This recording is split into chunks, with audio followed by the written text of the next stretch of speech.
ভাই বোতলে লাগবে বুঝেছেন? টেস্ট দেবো তো একটু।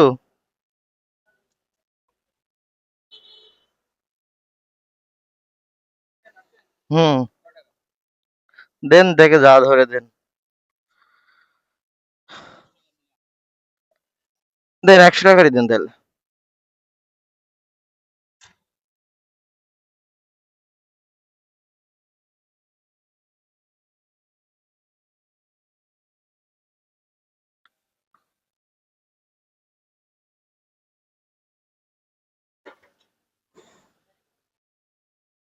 হ্যাঁ, 100 টাকার নিছি।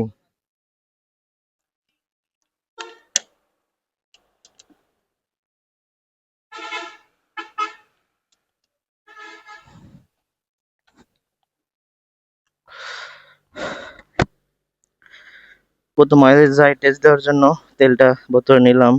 এখন যখন এক দাগ দেখছিলাম আর কি, একদম নিচ থেকে বললে ফার্স্ট দাগ, আর উপর থেকে বললে লাস্ট দাগ, একদম যে শেষের কাঁটাটা লাফাচ্ছে আর কি, একদম লাস্টে ওইটা গরম লাগছে কে।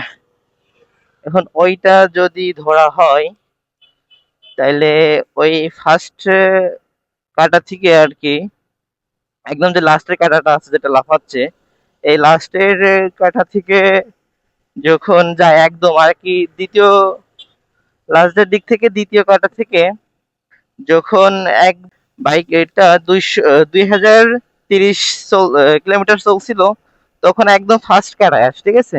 তখন থেকে ভাবলাম যে টেস্ট দেওয়া হোক যে মাইলেজ কেমন কি পাচ্ছি। সে ওইরকম ভাবে কখনো টেস্ট দেয়নি, ওই জন্য আর কি টেস্টটা দেওয়ার জন্য মোটামুটি মনে রাখা। আর প্লাস ওই এক কাঠিতেই মোটামুটি চলে গেছে 130 প্লাস, হ্যাঁ 131 মতো চলছে। আর এখন হয়তোবা 10-15 কিলোমিটার যাইতে পারে, গেলে হয়তো ফুরাই যেতে পারে, এই জন্য আর কি বোতলে তেল নিলাম। বোতলে 100 টাকার তেল নিয়েছি, যদি ফুরাই যায় বাসায় যেতে যেতে তাহলে দেখা যাচ্ছে ভরে নিব। এখন দেখা যাক যে কত কিলো পাওয়া যায় আমাদের এই সুজুকি জিক্সার এফআই এবিএস এ, মাইলেজ কত পাই। আমি 3 মাস মতো বাইক কিনছি, সেই রকম চালাই না, এই জন্য মাত্র 2100 কিলোমিটার চলছে। আর বাদ বাকি যদি গাড়ির তেল ফুরা যায় তখনই বোঝা যাচ্ছে যে কত যাবে আর কি।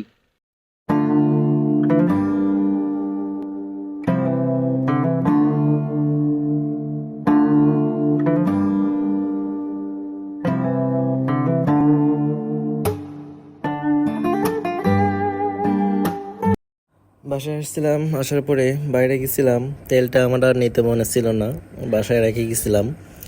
এই জন্য হুট করে গাড়িটা বন্ধ হয়ে গেছিলো। 2178 কিলোমিটার পর্যন্ত চলছিল, চলে হুট করে গাড়িটা বন্ধ হয়ে গেল। কাঁদকুদ করেও নিতে পারলাম না। তারপর ঠেলাঠেলি করে একটা বাজারে নিয়ে গেলাম, ওখান থেকে নিয়ে পেট্রোল ভরতে হলো বাধ্য হয়ে, এখন কিছু করার ছিল না। বাসায় যেতে অনেক সময় লাগে ওখান থেকে, আর আনারও কোনো সিস্টেম ছিল না। যাই হোক, মাইলেজ মোটামুটি টেস্ট করা শেষ।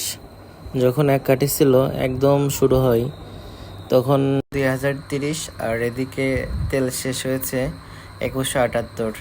তাইলে মোটামুটি 148 কিলো পাওয়া গেল এক কাঠিতে। সেই হিসাবে মাইলেজ প্রায় 50 কিলো করে পাওয়া যাচ্ছে, একটু কম পাওয়া যাচ্ছে আর কি।